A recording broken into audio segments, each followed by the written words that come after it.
Posé sur les temps à venir, au rythme des marées mêlées de soupirs, dans de lassitude parsemée de désirs, quand ton amour enfin va te revenir.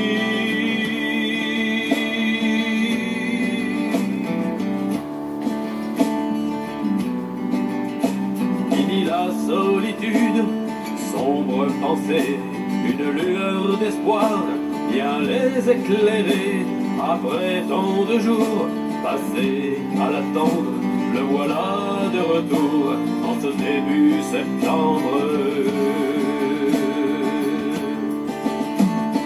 Femme de marin de France ou d'Irlande, du monde entier je fais ma révérence.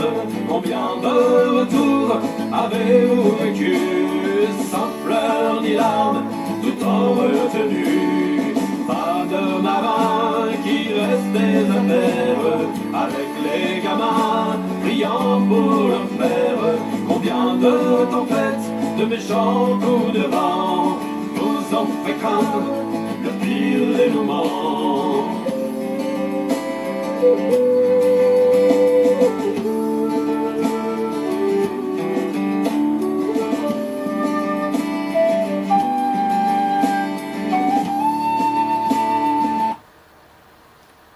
Qu'est-ce que tu veux foutre quand tu es né sur l'île de Groix?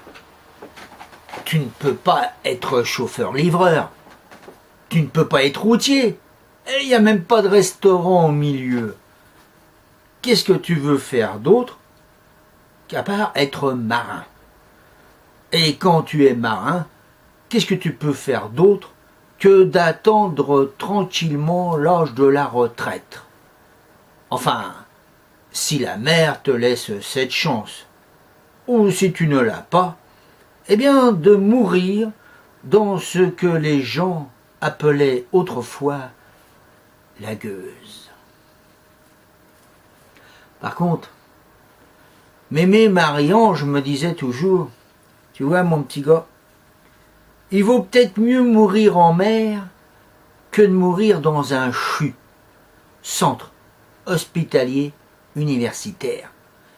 Parce que c'est tellement épouvantable quand tu rentres dans un CHU que tu risques de tomber sur le cou et de mourir sur le cul.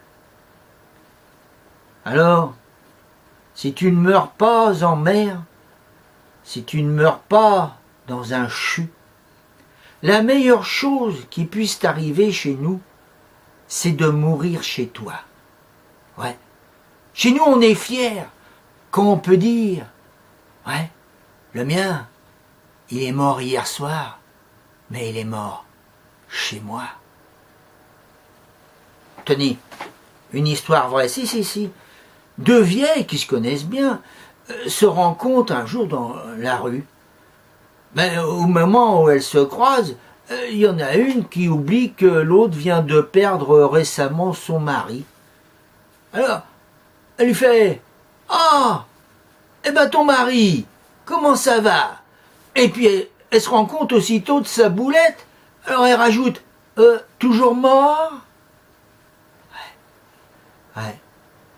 Alors, chez nous, eh ben, évidemment, si tu as eu la chance de mourir chez toi, eh bien, on prépare la veillée. Ouais. Et puis, avant cela, chose très importante, on vérifie que le mort est bien mort. Ah oui, oui, parce que je vous dis ça parce que un jour, à la veillée du père Antoine, on était tous là, en train de casser la croûte, quand d'un seul coup apparaît dans le chambranle de la porte le père Antoine, bien vivant.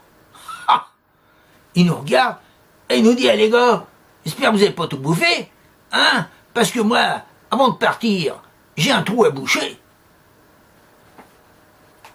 Alors quand vous avez vérifié que le mort est bien mort, eh bien, on le met sur un tréteau. On le lave, on bouche tous les trous, petits et gros, pour éviter les gaz intempestifs. On le parfume et on lui met son plus bel habit. Généralement celui du mariage, enfin s'il rentre encore dedans. Et puis, eh bien, on installe la pièce pour la veillée. Alors on met le bénitier avec le goupillon et une branche des rameaux que l'on accueillit le dimanche de Pâques. On met le crucifix, un cierge à bâbord, un cierge à tribord de chaque côté du corps pour dire que c'est par là qu'on asperge et pas autre part. Ah oui, on fait ça depuis que le cousin Auguste est venu à la veillée de la mémé Saraphine avec 45 muscadets dans son cornet. Il a pris le goupillon, il a aspergé tous les vivants et loupé la mémé. Et Thérèse, j'ai mis assez de chaises. Oh, 42. Oh, peut-être pas assez parce que tu sais, il va venir du monde sur 2 couches au moins. Bon, bah, je vais en chercher d'autres. T'as vu regarde, il a jamais été aussi beau. Oh, lui qui avait un gros nez rouge, ça a dû tout partir dans ses pieds. Thérèse, t'as pensé au manger pour ce soir? Hein? Ah ouais, du thon. Ouais. Des sardines à l'huile. Oh oui, c'est bien. Et t'as pensé au phare? Ah bon. Oh, du saucisson. Vous avez acheté le vin? Hein? 12 corsiers? Oh, ça va faire peut-être un peu juste pour la nuit. Hein? Oh, mais c'est pas grave. J'irai en acheter pour demain matin. Ne t'inquiète pas. Et arrivent les pleureuses qui se mettent là devant. Et en attendant les autres, eh ben, elles papotent. On me dit, quel âge il avait déjà? 98. Ah ouais quand même. Ah ben en tout cas, c'est toujours les meilleurs qui partent les premiers. Hein. Oh, puis lui, là où il est maintenant, oh bah, il a plus mal. Hein. Oh, c'est pas comme moi, avec ma vésicule immobilière. Hein. Oh là là là là là. Et tu vois, ton mari, pareil qu'il a des hémorroïdes. Oh bah ça lui pendait au nez, hein. Ah non, il les a attrapés au front. En 40. Ah. Dis voir, Jeanne. Il paraît que ton beau-frère et ta belle-sœur sont allés se faire un check-up. Ouais, un check-up complet. Oh bah, celui-là, il devait pas être tellement approvisionné, hein. Ah non. Parce que lui, ils lui ont trouvé de l'albumine. Et à elle, du sucre dans les urines. Alors depuis qu'il sait ça, ben le soir lui dit: allez viens, on va au lit, on va faire des œufs à la neige. Et vous savez, à la veillée, on aimait chanter les chansons que le mort aimait chanter. On aimait raconter les histoires que le mort aimait raconter. Je me rappelle, à l'enterrement de mon Pépé Benoît, on a raconté l'histoire que Pépé aimait par-dessus tout. C'était l'histoire du curé de Groix, à qui un jour un marin au long cours a ramené un perroquet du Gabon. Ah, mais il était beau le perroquet, hein. Oh là là, avec ses grandes plumes blanches là, qui redescendaient jusque sur le sol. Et il parlait, il chantait ce perroquet. Mais à partir du jour où le curé a eu ce perroquet-là, tous les soirs, le perroquet descendait dans le poulailler et les poules, une par une, squenuche et resquenuche. C'était un perroquet vicelard. Tellement, le curé, lui, s'étonnait. Ces poules ne pondaient plus. Alors, un soir, il voit le manège du perroquet. Aussitôt, il se précipite sur lui, il le chope, puis il dit « Écoute-toi, mon petit gars, si tu continues à faire de la misère à mes poules, je m'en vais te plumer, te foutre à poil, tout nu, et puis je te mettrai sur l'harmonium où tu seras de service. » Seulement, le lendemain matin du jour où le curé avait fait cette remontrance à son perroquet, le curé descend dans son poulailler, et là il trouve 2 poules, mortes, de plaisir, et les autres qui chantaient à tue-tête « Mon truc en plume de tchou-tchou-tchou » déchaînaient les petites poulettes.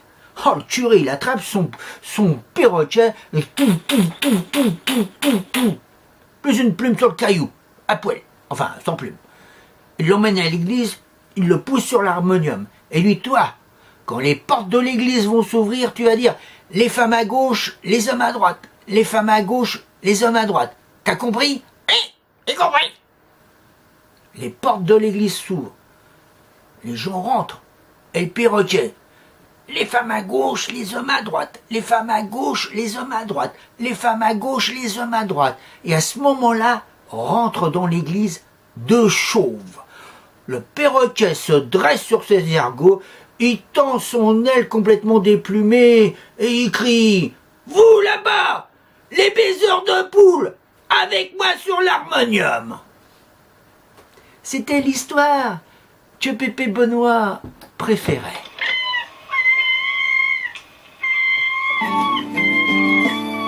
Si d'aventure, jour de misère, le destin funeste choisi par la mer faisait que sous les flots ton amour se perdait, ignorait que le vent qui te raconterait